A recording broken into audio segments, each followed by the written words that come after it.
Hello YouTube, this is Joshua Matei with another video, and today's video is about having a card in the wheel of your bike to make it sound like a motorcycle.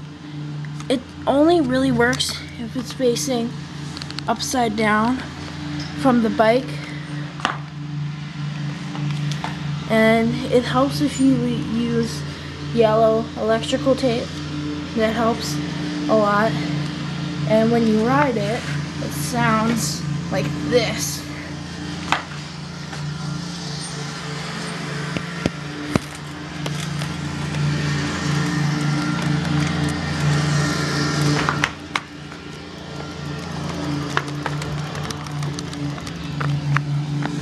Well, it's kind of hard to hear it right now because you have to be kind of listening to it. You have to be here to actually see it. Well, if you do that, I guarantee that your bike will make noise like it's a motorcycle. So, see ya.